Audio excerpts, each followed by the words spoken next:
show you something that I talked about Tuesday, but I found this week, and it knocked me off the chairs. What I saw, I mean, I've been talking about UFO forces coming to Earth and civilizing this planet. And incidentally, at the conclusion tonight, I think I've got a pretty startling thing that we should go out with a bang tonight.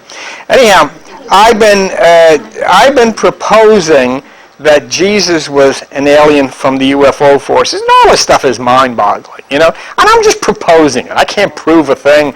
I don't know who wrote what. I don't know whether they were all on magic mushrooms when they wrote this stuff. I don't know. But anyhow, still, regardless, you connect the dots, and it gets you interested enough to where you open up things and you start looking, and things start to fall into place. And many people just can't handle this kind of talk, because we have convinced ourselves that there is nobody else out there but us, and we're superior, and Jesus is coming, and, I'm a Christian, and all this crazy stuff. But this here has shocked me. And though I don't want to break the train of thought on the Emerald Tablets or 2012, I just figured, this is too much. And yet, let me show you a picture of our latest witness here. There it is. And this is a real, live, living thing. Okay, magnified probably 10,000 times. It's a bug. It's an insect. That's all it is. Just a bug. The kind that you swatting. I don't, but people do. Let me give you after you see this is what I recommend. When you have a bug on your house, you get a paper cup. You put it over the bug. You slide a piece of paper under it. You carry the bug out, and you let it go. Because you don't want that bug to get ticked off at you. And if you think it's crazy, just remember, if people, when the body dies, if a person gets out and then comes back in another body, wonder if you step on one of these things, they get out of their body and then come back looking for you. It's not a good thing. Now, all right. Now, this is why I'm saying this. Would you throw the next one up there? Tiny insect brains can solve big problems. Some bugs can recognize human faces. They can count and categorize. By Emily Son, and that's blah, blah, blah. According to a growing number of studies, some insects can count, categorize objects, recognize human faces, all with the brains the size of pinheads. The question is, if these insects can do these things with such little brains, what does anybody need a big brain for? Now, of course, when I first read that, I said, boy, you see a lot of crazy stuff, but you know what? I sit, and Joan sometimes, thinks I'm loony, which a lot of people do, but I sit a lot of times out in the front porch in the summertime and talk with slugs. You know what slugs are? But they're terrific. And I put a little piece of cat food or something, and they all come and they form a circle. And they come and they're all around here. And I said, this is terrific. I mean, they know what they're doing. And then when it's done, where'd they go? I mean, and so I figured they must be talking to each other or something goes on in there. Anyhow, I always thought it was just instinct. I mean, they just do what they do because they're little robots or something. How many, what did the bee say? I did 2 yellow flowers and 6 blue ones. But can you imagine a bug that can do that? That the bee says, let's see, today I'm going to try to do 17 flowers. And he does maybe 13 roses or whatever it is and 2 dahlias and whatever. And then the bee says, that's it for today. I did what I wanted to do. I'm quitting. That's stupid. That's exactly what they do. They not only can count, because they know they did 17 flowers, they must have a head bee that says, Charlie, whatever your name is, you do the 17. He said, I did 17 yesterday. Give me the little... And they can categorize. They can put it into categories. I know, and a lot of that, if they can recognize you, can you imagine? Remember, you know how you get when sometimes you say, God, there's a fly in here. And you say, these bring disease, get rid of it. Imagine if there's 2 flies sitting there and you walk into the room. And the fly says, oh my God, look at what's coming in here. There's a human in here. He says, yeah, I know, these things are filled with disease. Try to get it out and drive it out. I'm thinking, why not? Of course. Look at this. Look at this. Lars Chitka presented his findings along with colleague Jeremy Niven in the journal Current Biology. Bigger isn't necessarily better. In some cases, it could be the opposite. There's a lot of evidence, on the other hand, that overall size is irrelevant when it comes to brain power. Among human, individuals with larger noggins don't have higher IQs. Whales with brains that weigh 20 pounds with 200 billion neurons are no smarter than people. You know what struck me there? They didn't say they're not as smart. They said they're not smarter than people. With our measly 3-pound brain that has just 85 million neurons. And, so then we go on to the next one. On a smaller scale, scientists are finally moving past the idea that locusts, ants, bees, and other insects are simple machines that respond to events in predictable ways, said Sarah Farris, an evolutionary neurobiologist at West Virginia University. That's a witness. That's a credible witness. So this ceases to be crazy. This ceases to be nonsense. Study after study now shows that insects can in fact change their behavior depending on the circumstances. Honeybees, which have been the focus of Chitta's work, have tiny brains with fewer than 1 million neurons, yet the insects can classify shapes as symmetrical or asymmetrical. They can pick objects based on concepts like they're the same or they're different. They can learn to stop flying after a prescribed number of landmarks rather than after a certain distance. In other words, if they're assigned to do 18 flowers, after 18, he quits. I mean, when I told this to people Tuesday night, they said, how do they know? I don't know. How could I ever know? I don't know what makes you go or regard in thinking about these things. Look at this. It says, ants and bees have notoriously complex social systems. Along with other insects, they can move in a surprising number of ways to communicate or get around. It's wonderful to see that insects are finally being compared equally with vertebrate animals shaded. They have smaller brains, but they still have complex enough brains to do these things.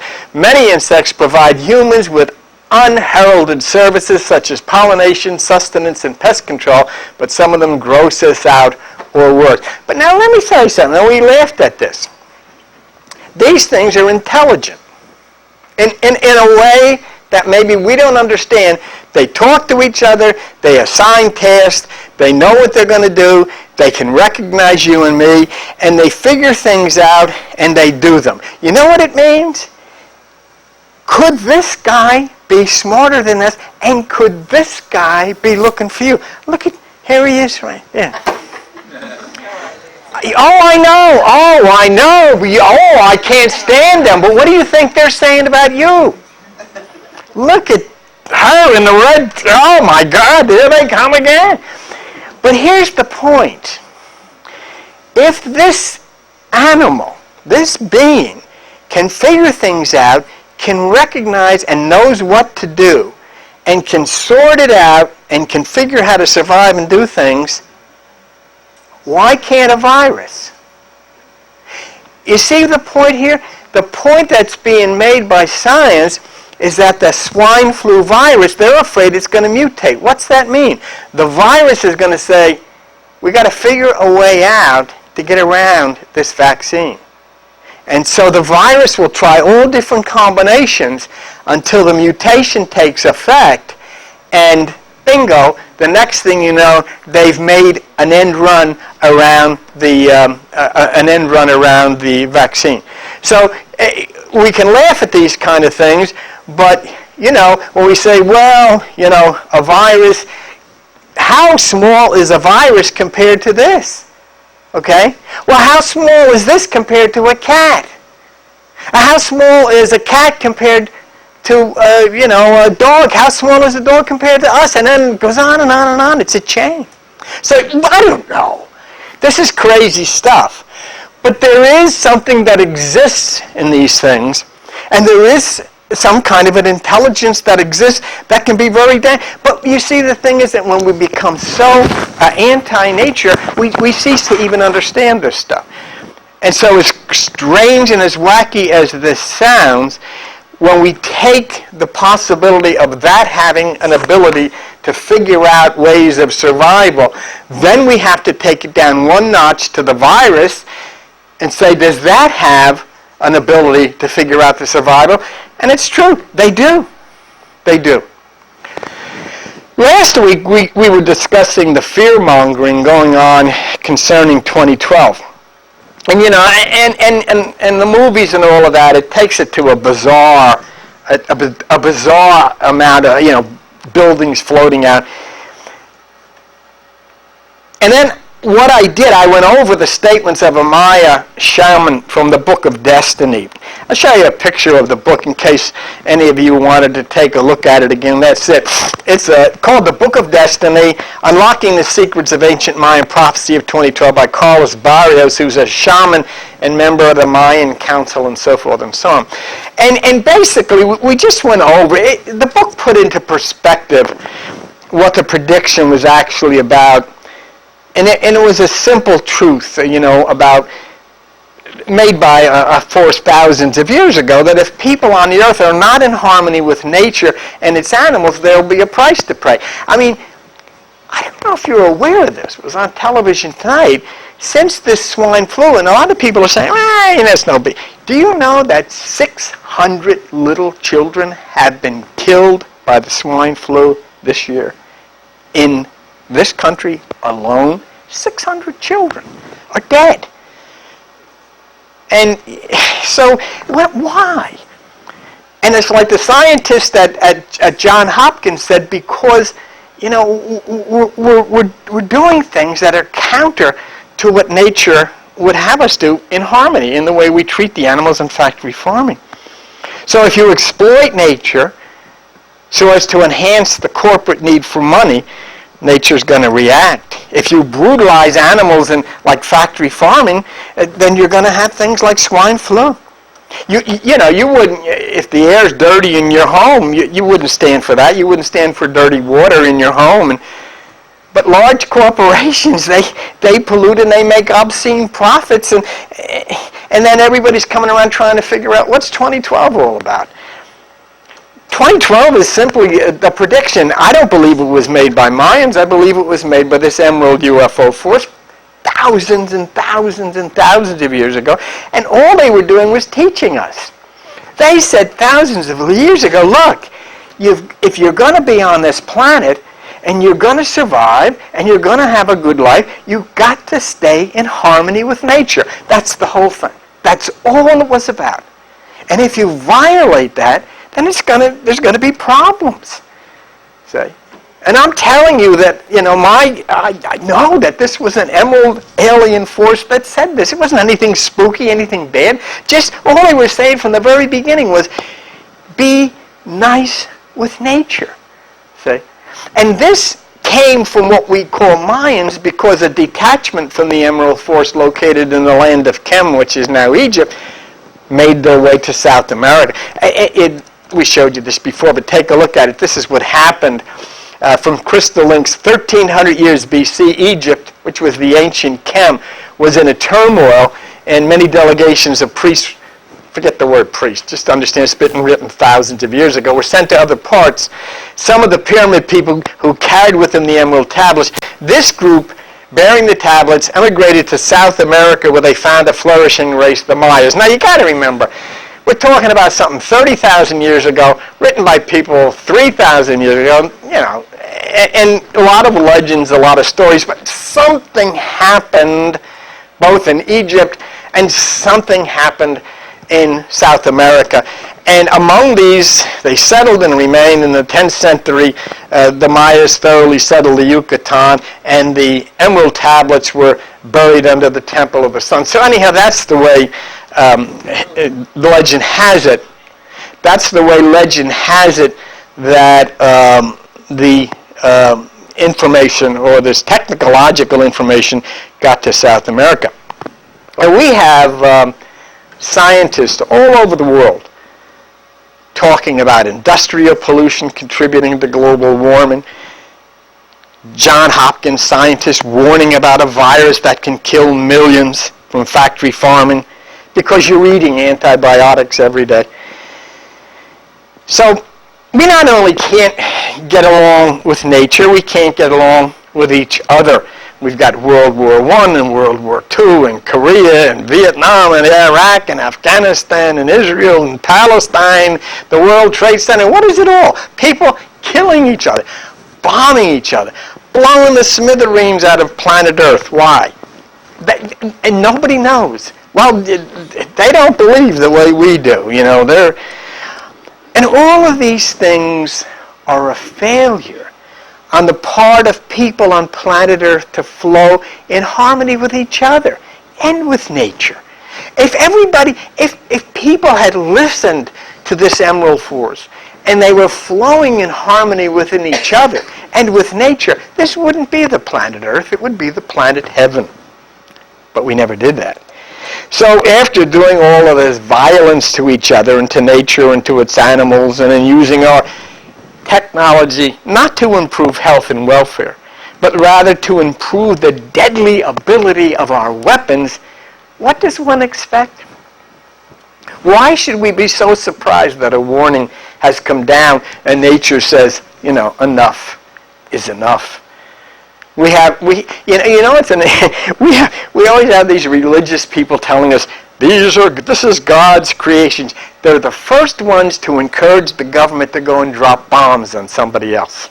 And they want to drop bombs on all the people in Iraq and all these places because Jesus is going to come back in a hail of bullets. That's exactly what they believe.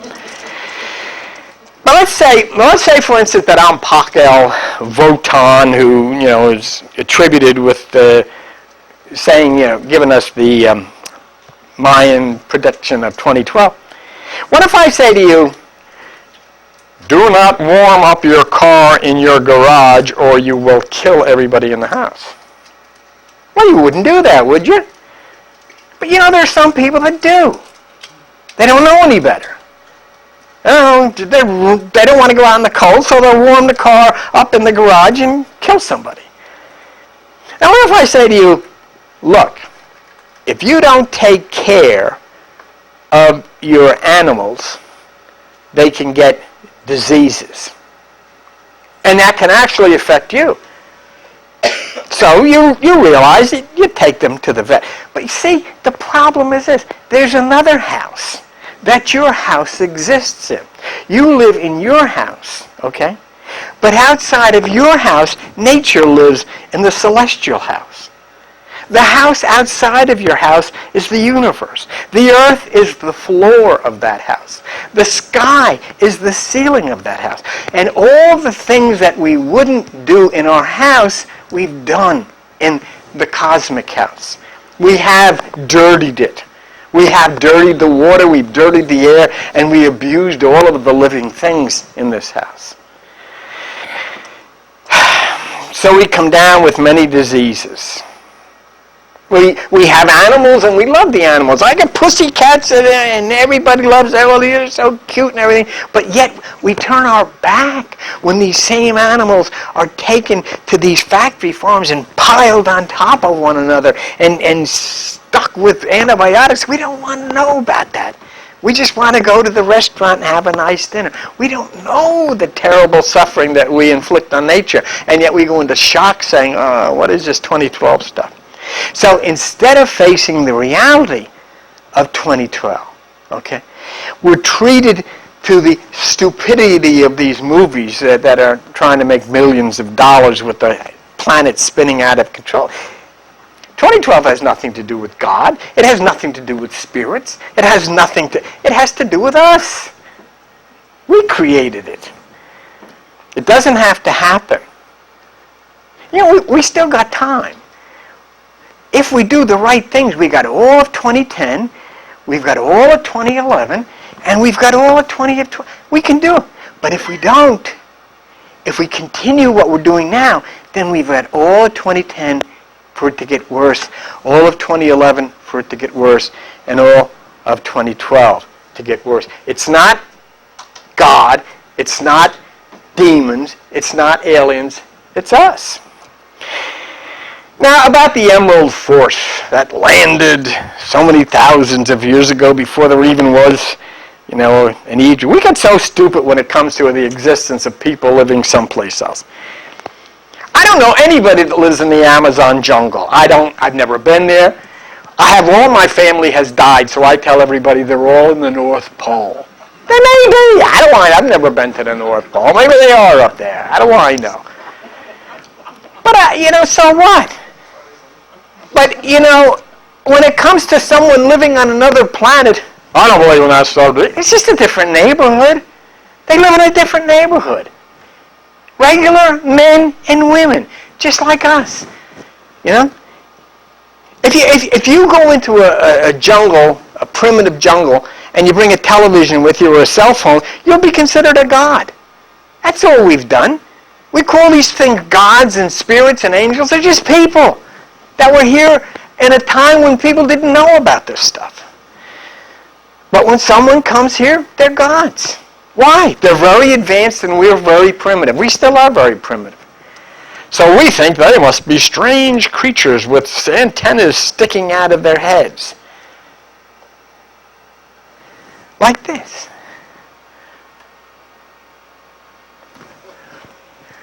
But that's not what's described in the book of Ezekiel. Not a little green man with sunglasses on and all of this stuff. You know what they describe? A man in a white linen suit.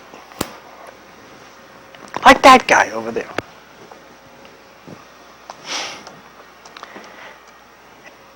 So think of that, and then I'm sure that the Bible would be describing something like that if that was the case. But see if it's more like that. Let's go to the book of Ezekiel. And when the living creatures went, the wheels went with them. A thing took off in a way. And when the living creatures were lifted up from the earth, the wheels were lifted up. That's the way you would explain it. And the living creatures ran and returned as the appearance of a flash of lightning. When the fastest thing you've got is a mule, that's a flash of lightning. What else does it say? 6 men came from the way of the high. These are guys that get out of the UFO. Which lies to, and every man had a weapon in his hand, and one man among them was clothed with linen with a writer's ink, and they went in and stood beside the brazen. They didn't say strange little green guys with pointed chins and big eyes and, sunglasses. They said, no, these are just guys. Regular, normal guys. See, in yellow there's a description of the UFO. In white, a description of the beings who got out of the UFO. Men. And what kind of weapons did they have? If you think this guy in the Bible, oh, geez, what is this? Because he said there was such a roar and that everybody else around him took off. And he stood there with his mouth open, It's like anybody. You ever see a UFO? You stand there with your mouth open. That's the way you do it. And you don't tell anybody, but this guy. So let's go back to the Emerald UFO Force in the beginning. And what does the Emerald Tablet say? And this is what it says. Fast we fled towards the sun. In other words, they took off. Until beneath us lay the land of the children of Chem. Beneath us. There they are down there. Okay, let's go. They're flying. Raging, they came at us with clubs and spears lifted in anger. Here they come. Here we are. Here's your ancestors. This is your great-great-great-great-grandpa. Seeking to slay and destroy the sons of Atlantis. Here they come. All right? So what happens is they fly over, they see the land below them, they land, and they're in touch with the cavemen or the prehistoric men. And how did the Emerald Force respond to these guys running after them with clubs and spears? You go back to the Emerald Tablet, and what does it say? Then I raised my staff and directed a ray of vibration, striking them still in their tracks as fragments of stone. In 2009, we would say the cop tasered them.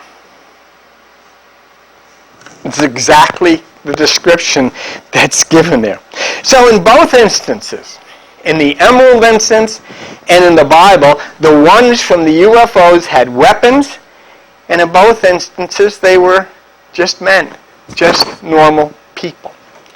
Normal people who happen to live in a different neighborhood in the universe.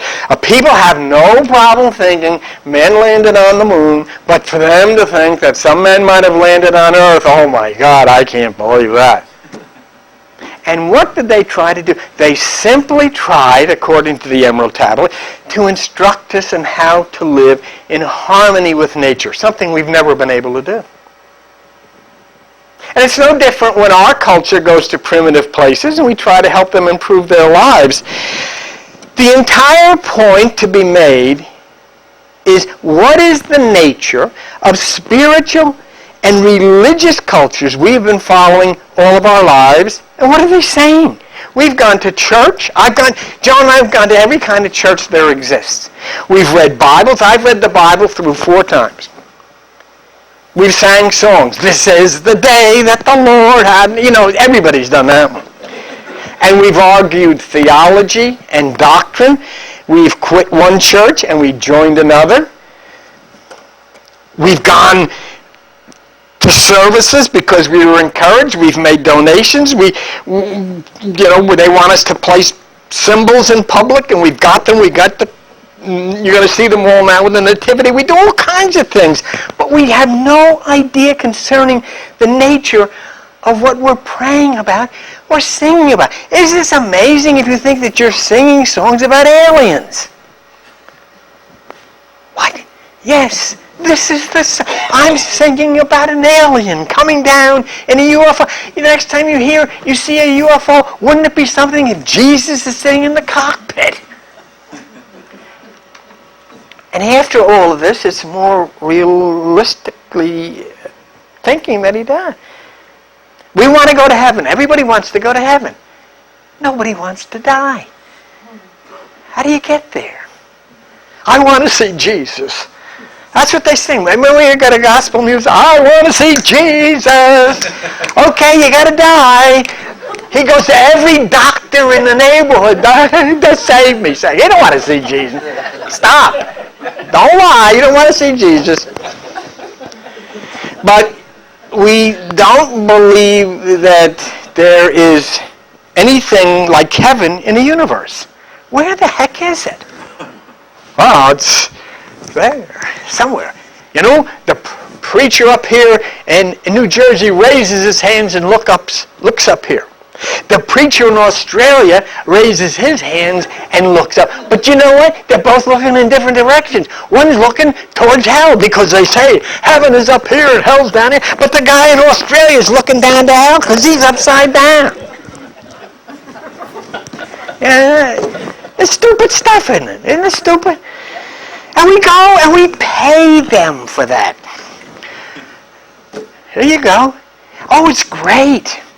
Give me money and you'll get your reward when you go to heaven. I got a deal for you. All you have to do is give me $10 a week. And I'll give you a brand new Cadillac car. And you'll pick it up when you go to heaven. It'll be waiting for you at the gate. You'll see the license plate with your name on it. And the license plate, you'll notice it says, sucker.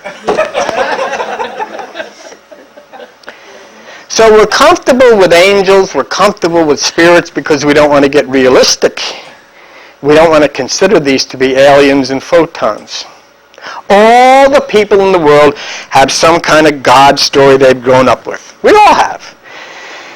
And you are expected to believe it or there's going to be bad consequences. And we fight each other over the stories. We kill each other over the stories.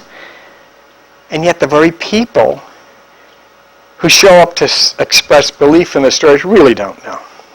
And so the Emerald Tablet has given us a starting point. And these people who came to Earth in UFOs are the ones we have been referring to as God and angels and Jesus and Krishna and Muhammad and Yahweh and all of that stuff. Strangely, what we've been finding is that the Emerald UFO Force, whether it's true or not, has connections to all of them. I've gone over and over with you strange connections of the Emerald UFO Force with the number 8. Let's put it up here. It's important. Number 8.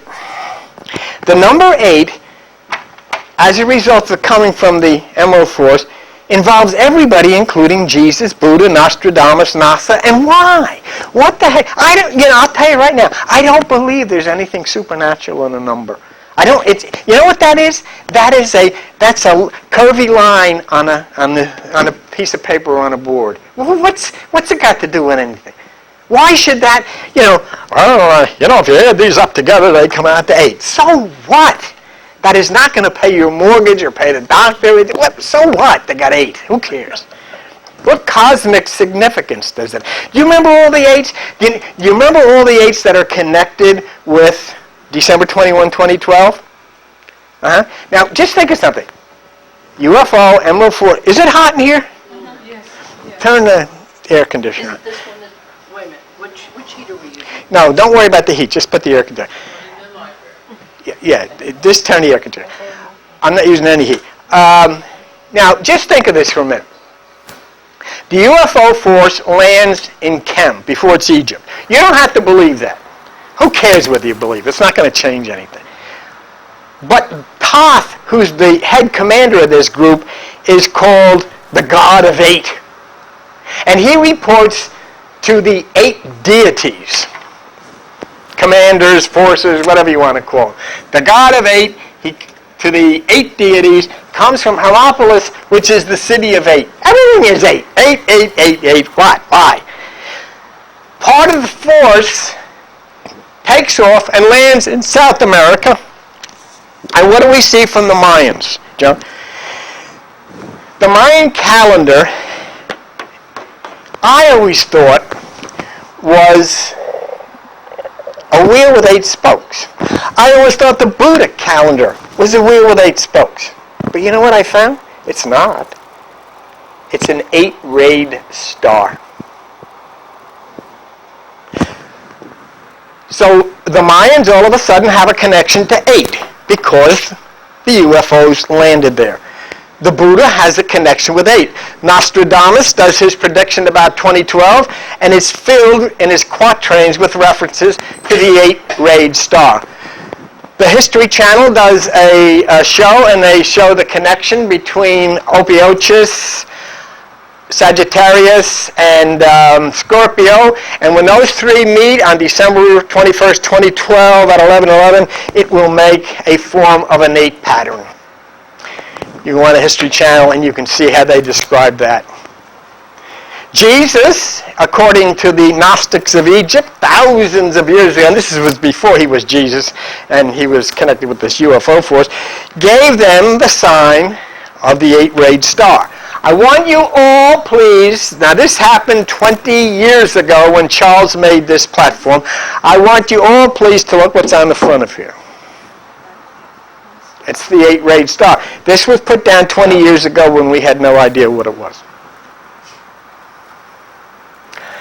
NASA, you can't see it here, but it's an 8-rayed star. The all-seeing eye in heaven, which is the Hourglass Nebula, figure 8.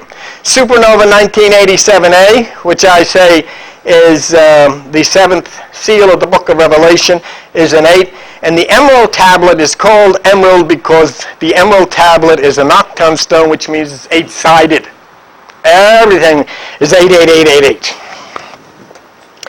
88888, including the fact that the sun in its orbit through the constellations traces a figure 8 through the constellations, and including the fact that Jesus' name in Greek, Iseous, has a numerical value of 888, which is the mythical. What is all of this? A big coincidence?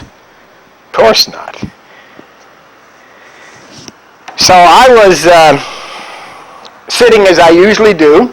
You know what I do? After I get done talking to the slugs and the ants and stuff, I sit and I say to someone that isn't there physically, what am I going to do now? What the hell am I going to talk about? I can't even conceive of where do we go now. And now, I didn't hear anything. Nobody came flying through the window. But my mind was filled with Eta Carina, the winged nebula, which I have proposed is the seventh angel of the book of Revelation, which is very, very important when it comes to 2012. I couldn't understand it, and I said, why is Eta Carina coming into my mind? I have proposed that Eta Carina is the seventh angel of the book of Revelation. Joan will show you a picture of the seventh angel of the book of Revelation. There are several reasons. Number one is it looks like an angel. There's the wings. I mean, it looks like an angel. The second reason is that Eta Carina is connected with the Pegasus, which is a white seahorse. And if you look close enough, you can see the white seahorse outlined right on the side of Eta Carina. The third reason is that Eta Carina, the word Eta, is the seventh letter in the Greek alphabet. So I got 7, I got the white horse, and so forth and so on. Its wings are covering the brightest light in the universe that no one could look upon and live, okay? The Carina star. And then what capped it off is I'm looking about the seventh angel, and I see it says, it is connected with the son of David. The astrophysicist who directs the Eta Carina project is from the University of Minnesota, and his name is Chris Davidson. That's enough. That was enough. That convinced me that it was the seventh angel. But what does that have to do with 8? I'm involved with 8s. So what am I going to go to the seventh angel? I went to Wikipedia. And I looked up Eta, which is the seventh. And this is what it says. Eta, uppercase Greek, seventh letter of the Greek alphabet in the system of Greek numerals, has a value of 8. I got an 8, didn't I? Out of the seventh angel, Eta Carina. See? If you're crazy, it pays off. You find stuff that other people might not look for. Because I said, I'm not going to look there. And then I said, why is this in my head? You know what, it's funny. It always happens when my mind focuses on things like this. I get things from other people. And I did get stuff about the 8-rayed star this weekend. Now, what have I proposed? I proposed that Jesus Christ was actually the Emerald UFO commander. Now, I can see what you're thinking. Here's a guy with sandals and a white sheet, and he's going to jump in a UFO. No. The story was written 30,000 years after the appearance at the land of Khem. And they wrote in the way that they tried to put together the legends and the stories and the mistakes and all that, come up with something. And so they had to find somebody and all of this stuff. You know? So we're not talking about somebody who lived in Jerusalem. We're talking about a person, a character in a story that was placed in Jerusalem by the Hellenists, which were part Jewish too, and create this story about the sun. Because all of the Emerald 8 UFO people were the messengers of the sun. And so then Jesus Christ, if I'm correct, was the UFO commander of 8 from the city of 8, reporting to the 8 deities.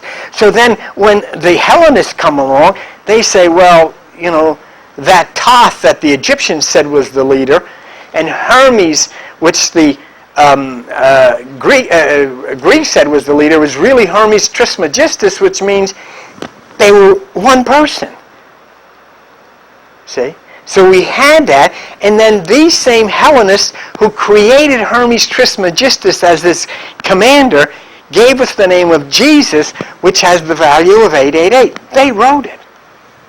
Jesus' close friend turns out to be John the Baptist, who we find out was Elijah, who originally left the earth in a UFO. And then the teachings of the UFO commander from the Emerald and Jesus are very, very familiar, are very familiar with the word I'm looking, similar. Look at this.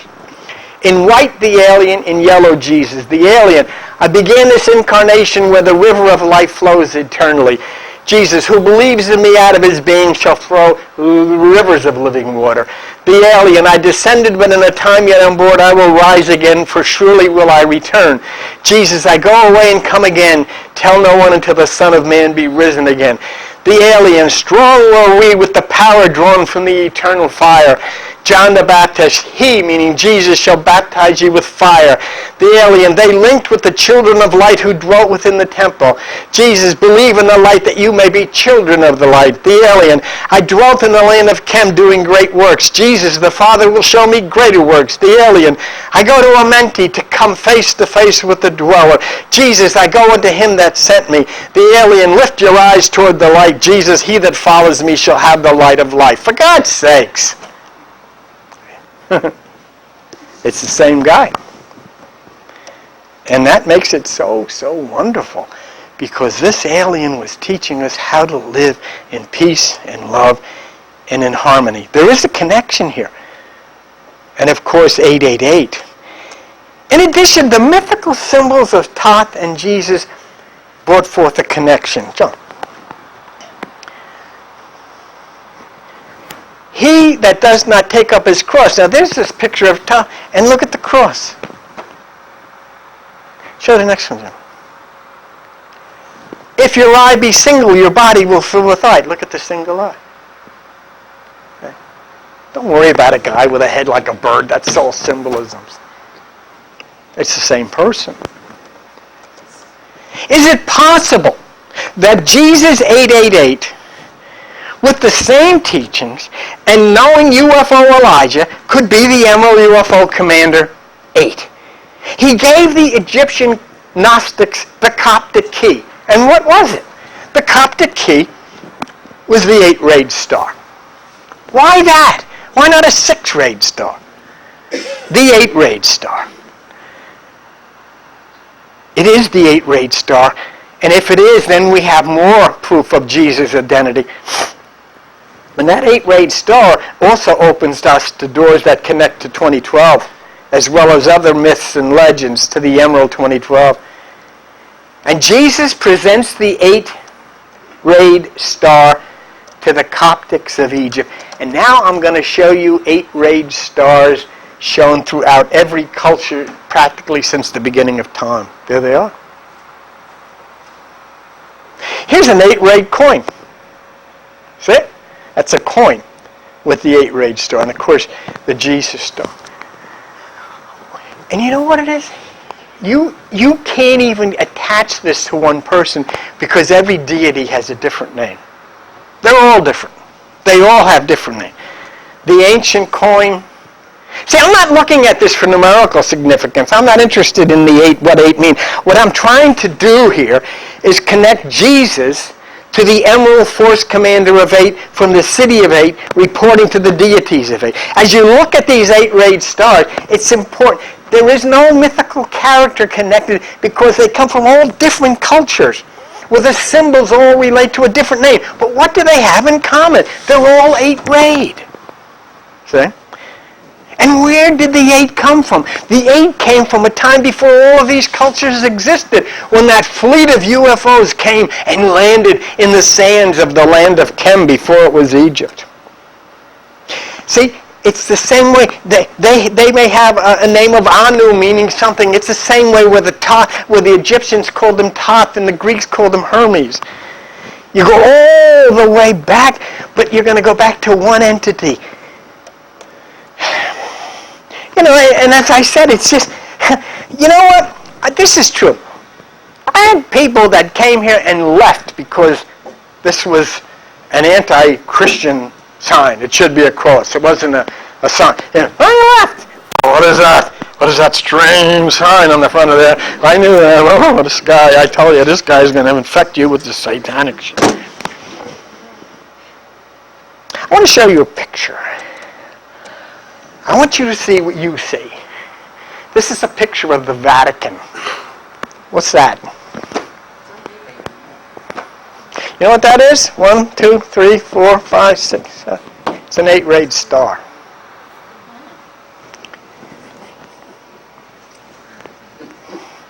Okay, find all this stuff. I know if I looked over there, I'd find something like that. Right in the front yard.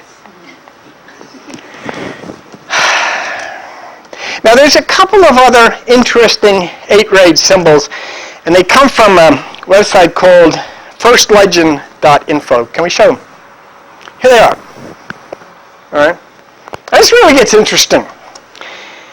It gets rather complicated because many of the ancient cultures involved, are so different. But the ones you're looking at, the one on the left is the sun. The one on the right is the Rosetta Stone, not the Rosetta Stone, but the rosette, okay? What the First Legend website found is that the ancient sun god became an 8-rayed symbol that you see on the left. Wow. And you know what? It's so interesting? Because the UFO commander, the god of 8, from the city of 8, reporting to the deities of 8, was, as he proclaimed, the messenger of the sun. See? He was the sun god, if you wanted to call him. And what happened is, this 8-rayed here became the goddess Inanna, I-N-A-N-N-A, Inanna.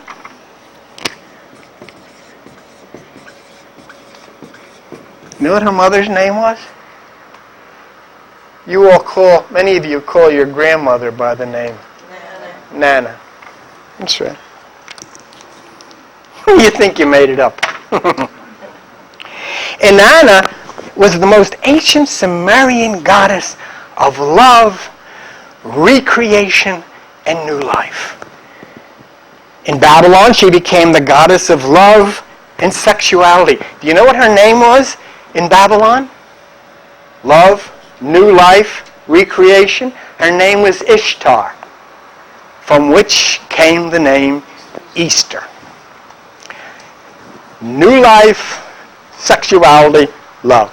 In fact, in the temples in Babylon, the ladies used to come on Ishtar Sunday and all they wore was a bonnet, because their job was to recreate. And that was their service for the day. Really? So Inanna takes us back to Samaria, and that's where Zecharia Sitchin, who wrote The 12th Planet, says the aliens landed in UFOs and adjusted the DNA of primitive humans to redirect human life. Isn't that interesting? In other words, somebody was looking down and said, when you get down here and land, you better take a couple of them and get them together, but before you do, we'll make a little adjustment because these people are going nowhere. So Inanna and the 8-rayed star takes us there.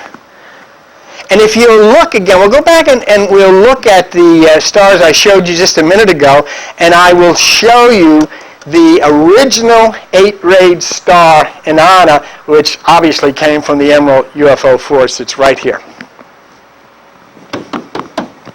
That one there. That's the Inanna star, the 8-rayed star. Now in Somalia, there was a god named Utu. Okay? He was the brother and the brother and the husband of Inanna. And guess who they became? Adam and Eve.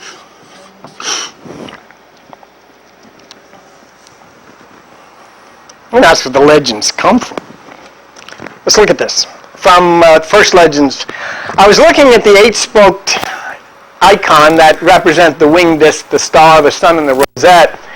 I realized that the symbol of the Dingir, D-I-N-G-I-R, that hovered above the tree of life linked both Inanna, Eve, and you two, Adam. Adam became represented by the sun god and Eve by the rosette. It was an epiphany, if you will. Here Adam had been hiding in plain sight in some representations of the rosette. There was a dark circle credited as a seed. There is also a circle in the center for you two, which looks like a hub. This feature with the 8 rays are very similar to the Sumerian Dingir, also with a central hub. The point being made by them at first legend is that not only did the Sumerians, who Sitchin said were connected to the alien UFO force, first give us Ishtar, but they gave us the Adam and Eve legend as well. Now I'm going to show you the Sumerian Dingir, and we're going to look at Wikipedia and see that. And here it is. Joan, hit it again, would you? The Sumerian Dingir, which is here, originated as a star-shaped ideogram indicating a god in general, or the Sumerian god An, A-N. The supreme father of the god Dingir also meant sky or heaven in contrast with the earth. This, what you're looking at, is an actual stone from ancient Sumeria. And if you look, and you can't see it from there, I know, but if you look at the third row down, you'll see the Dingir, the 8-rayed star. The third line from the top is translated Inanna. Huh? Interesting. So the number 8 of the Emerald UFO force becomes the 8-rayed star, which comes to us as a Sumerian symbol, which Zecharia Sitchin says was the point of UFO alien involvement. And then everything leading all the way from there up to December 21st, 2012, even to the pattern that a History Channel shows us is 8. It's an 8-rayed star. And you're looking at the person sitting right here in this room where we have had the 8-rayed star on this podium for over 20 years, long before we were aware of these things. But it was somebody who put it there for a reason, wasn't it?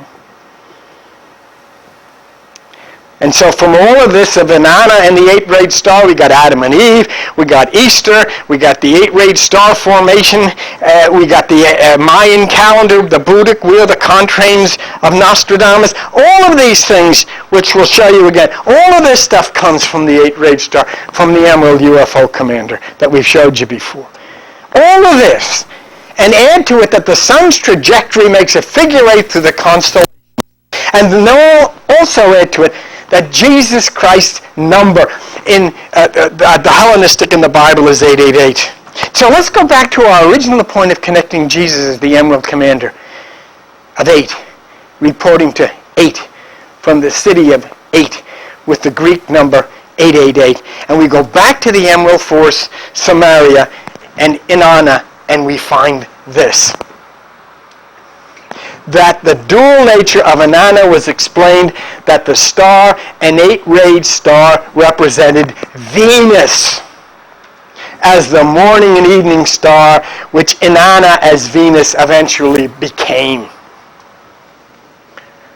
So we have Venus, the morning star, 8-rayed. 8-rayed.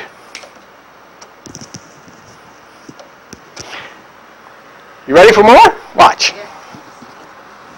Venus' orbit is slightly inclined relative to the Earth's orbit. Thus, when the planet passes between the Earth and Sun, it usually does not cross the face of the Sun. However, transits of Venus do occur in pairs separated by 8 years. 8 years.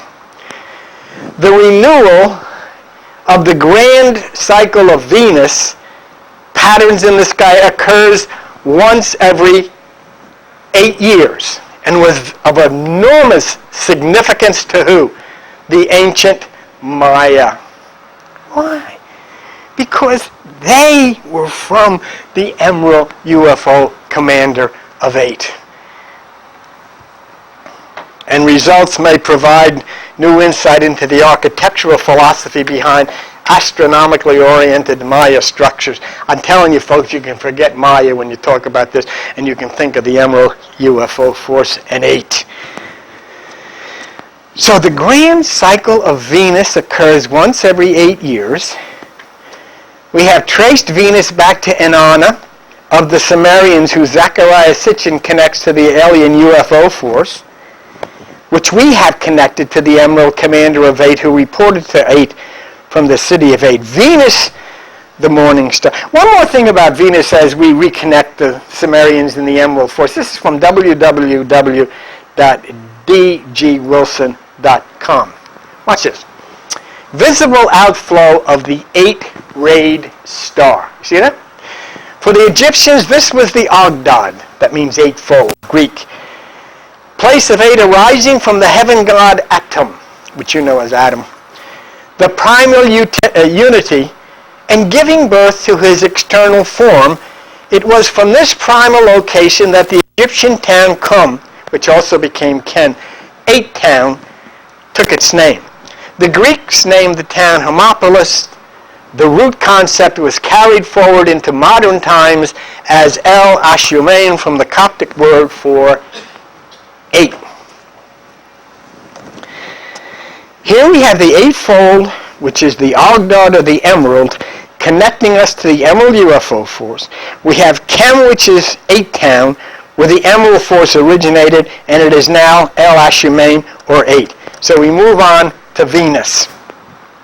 Visible outflow of the 8-rayed star. The ancient Sumerians depicted an 8-rayed star in the center of On, dividing the sphere of heaven into 8 parts. The star was the goddess Inanna, identified as the planet Venus. Precisely the same imagery is presented by the Babylonian star of Venus, the goddess Ishtar, or Easter. 8.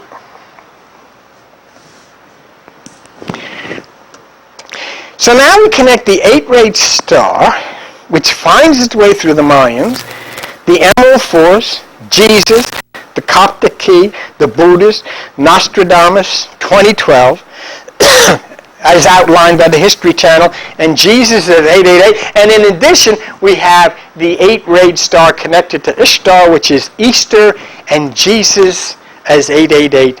And of course, Jesus also connected to Easter. Back to Wikipedia. Venus is the second closest planet to the Sun, orbiting blah blah Earth days. The planet is named after Venus, the Roman goddess of love and beauty. After the moon, it is the brightest natural object in the night sky.